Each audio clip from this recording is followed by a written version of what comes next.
Hey, what's going on, everybody? This is Alex with Property Buyer Connect, and today we're going to continue our series of how to find a house to buy, flip, or rent in Philadelphia, or really anywhere. And so today we're at part 3, which is comps and finding value. Now, what is a comp? You may hear that term thrown around. And all a comp means is it's short for comparable, which means finding a comparable sale, something that is similar to something else. So for example, if you bought a pair of shoes for $100 and say they were basketball shoes and you didn't like them and you wanted to return them to the store may say, okay, well, we'll give you a similar pair of shoes in exchange, like find a comparable shoe and we'll give it to you as an exchange. So that means something similar in style, quality, and price, right? Otherwise, if you pick a shoe that's half the price, you'd expect them to give you a discount. If you pick a shoe that's twice the price of the one that you bought, then you'd have to pay more, right? Same with properties. So properties come in all shapes and sizes and types. And so when you're trying to determine the value of a house or property, what you want to do is try to find something as similar as what you are looking for as possible and then take the value from that.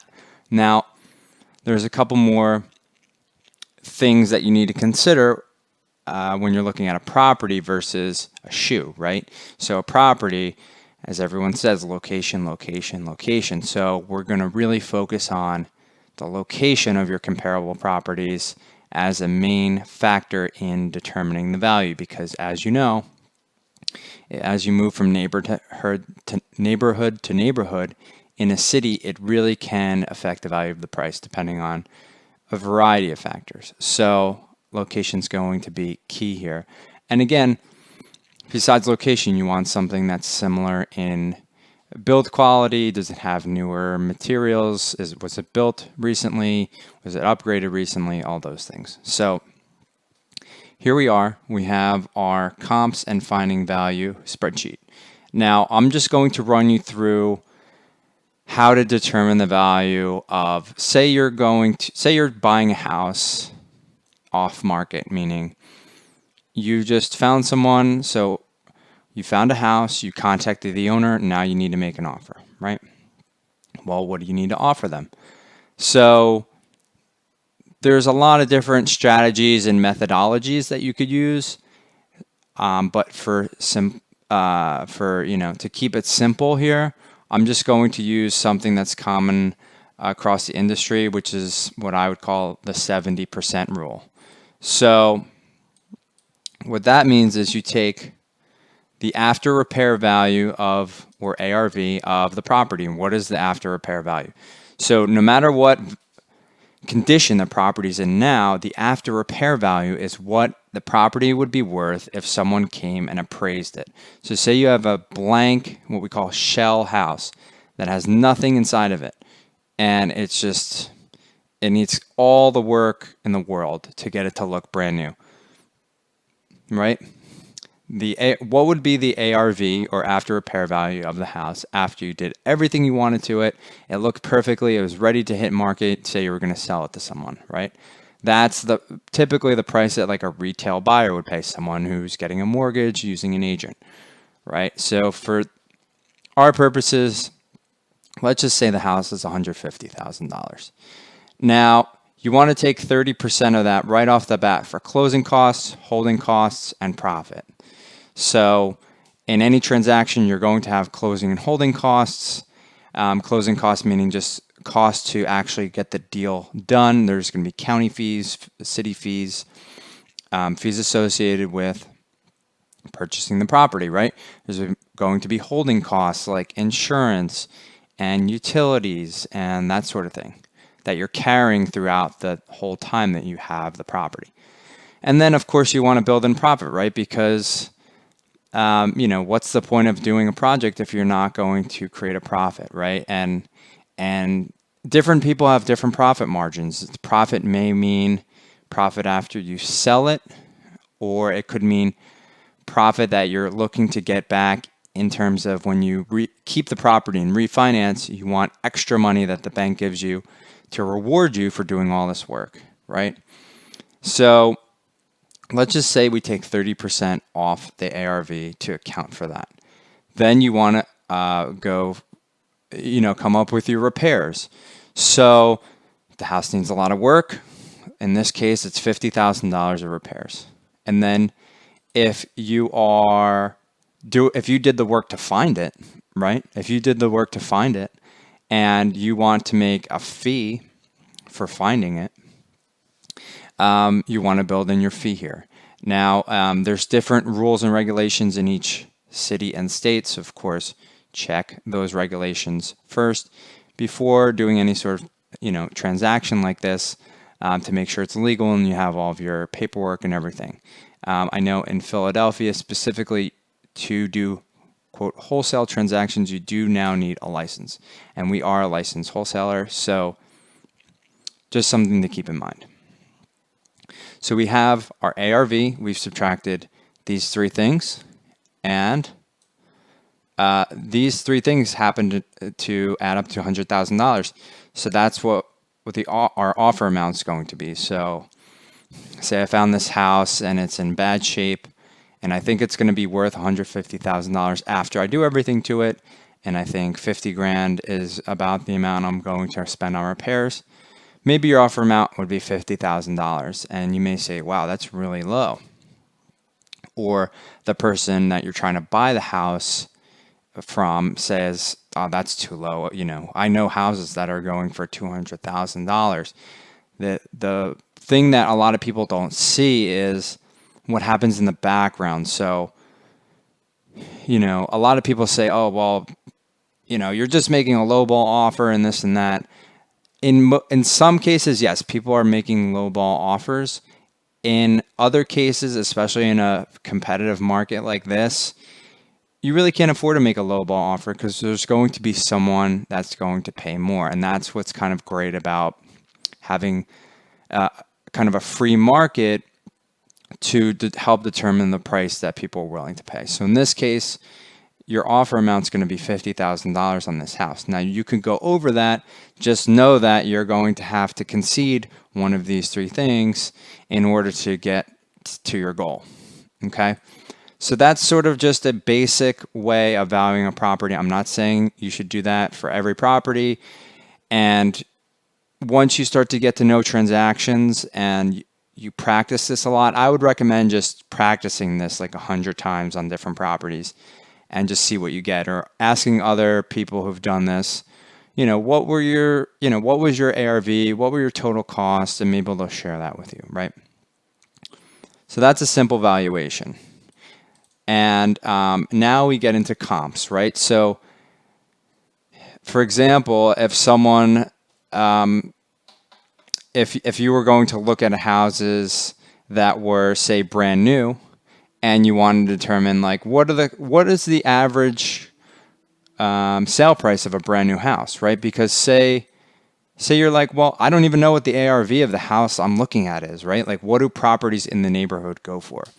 So we're trying to get to this number, right? And then we can back into our offer price from there. Okay. So I just have a sheet that I actually used with a real estate client of mine that I'm going to share here. I took off the addresses just to save, just to have a little bit of privacy. But what I like to do is I like to make a list. I like to make a list of everything in Excel because I just love Excel. And so I'll have the address here. This is sort of just stuff that I put on to determine how long it's been on the market. This isn't really 100% necessary. So I'm just going to hide this. So I have the price, the square foot. Now this is the sold price, the price that someone actually bought it for. And this is really important because when people are looking at properties online, a lot of people look at what is active, and what is active does not mean what's going to sell for, right? I can put a $300,000 house on the market for $1 million. That doesn't mean that you should use $1 million as a comp because it didn't close. No one actually bought it.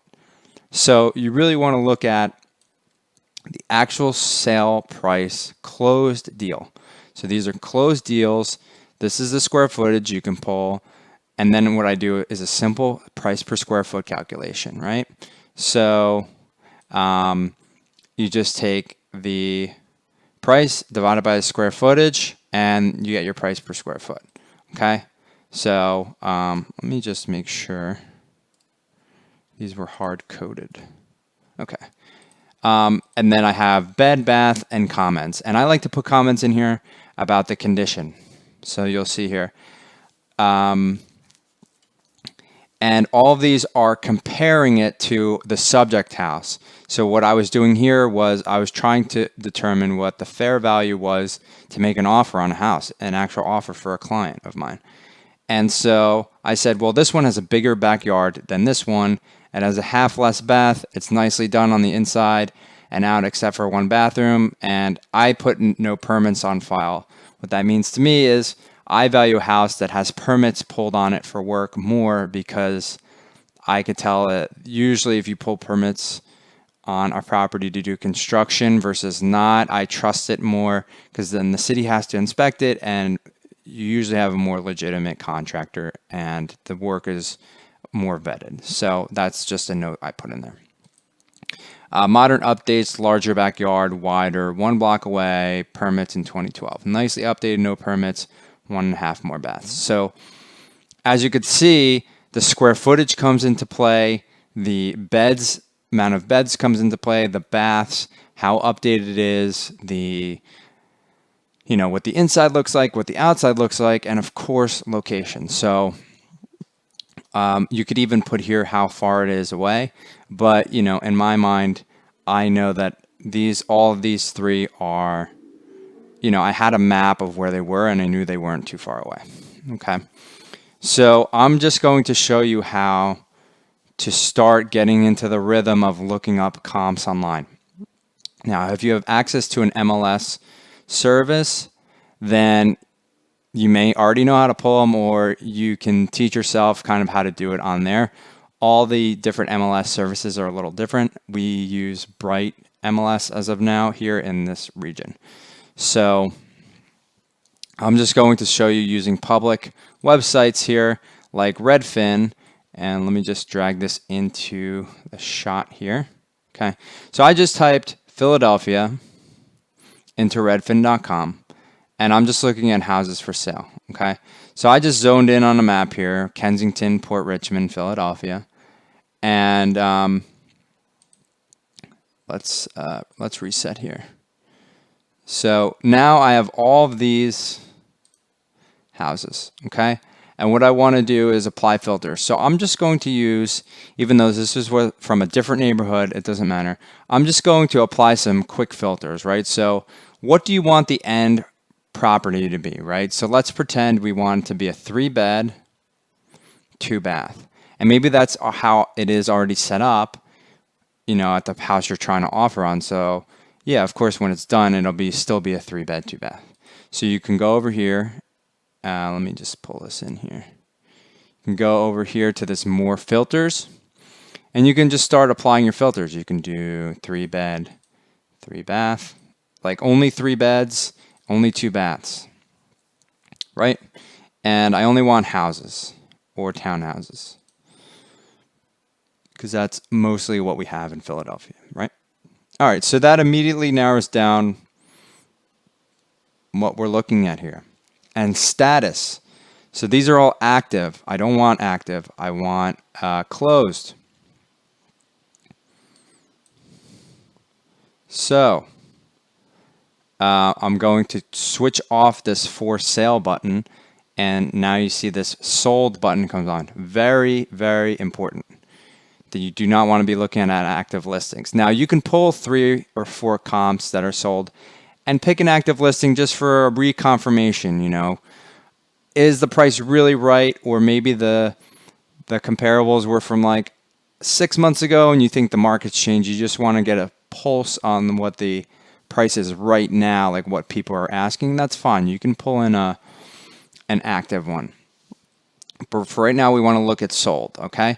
So say our property is here, right, on this little metro icon.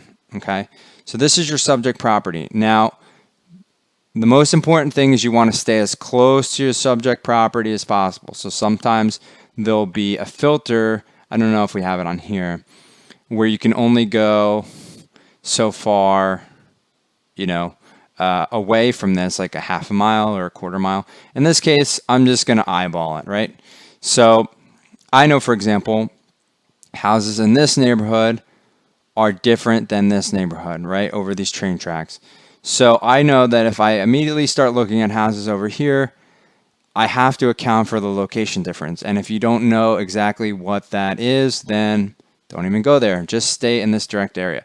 So for all intents and purposes, I'm going to stay right here in this immediate area as close as I can. So I already pull up a couple prices. So we have 270, 274, 450, 315, 230. So you can already start to get like just a quick view of what's going on in the area, like just a ballpark. So I'm just going to click on this one. And I apologize if this is your actual house. So I'm just going to look at this house. It's 3-bed, 2-bath, 960 square feet. And I can just plug it into my spreadsheet, right? I'm not going to do it, but you can plug this into your spreadsheet and you can make notes about how, the build quality is, the fit and finish, etc. And then I'll take this one. And this is also a 3-bed, 2-bath, right? So they're both 3-bed, 2-bath. This is 270, this is 274. And I could see the build quality, and this is 1,100 square feet. So I could tell almost right off the bat, looking at houses 1,000 square feet plus or minus 100 square feet in this area, 270s around your number, just right off the bat, because I have two good examples here. Now, I don't know what this 450 is. So this one's almost double the square footage, and this looks like a condo, a brand new condo. And this is another a half bath more. Okay, so this isn't really comparable because it's way bigger, and it has another half bath, and it's brand new construction. I wouldn't even include this, right? This one. Let's see what this one is. This one's also a new construction, I can tell. So you could see if it's a 3-story new construction building, you're going to charge a premium versus like a renovated townhome. So you have to look at that as well. So I would just keep it simple. Let's look at this 231. This is another good example. It's just a 2-story row home, 3-bed, 2-bath, 1030 square feet. The styling on this is a little different. Maybe there's something that they didn't do that the others did or whatnot. You can look further into it. I'm seeing radiators here, so maybe it's probably not central air, which plays a part into valuation. So right off the bat, I picked 3 properties that you can plug in here, calculate your price per square foot, your beds, bath, and make your comments. And then you can go back to your subject house and say, all right, I think it's worth X. All right, so for intensive purposes, based on what I saw, and just say the fit and finish that I want for a property, I think the ARV of the property that I'm trying to buy is going to be 275. Okay, so using this 30% rule and repairs and consulting fee, this is what the offer amount could be. And I say, all right, well, I think the repairs are going to be this much. You can adjust that. I'm going to make this a minus. There's your offer amount, right? So you can use that as a basis to now make an offer. And whether you're buying it for yourself, or again, if you're just trying to make a transaction where you're looking to make a little bit of money for doing the effort to find the property and then provide an investor the property, you can kind of get a ballpark on your value. So I hope this made sense to everyone. Again, this is not a hard and fast rule. This isn't the only way to do it. This is just the way I do it. If you have any questions, feel free to let me know down below. always happy to answer questions. I will, as always, leave our number and email and website at the bottom of this video. You can contact us, and I wish you the best of luck in determining the value of any property that you're looking at. Thanks, and we will see you next time. Take care.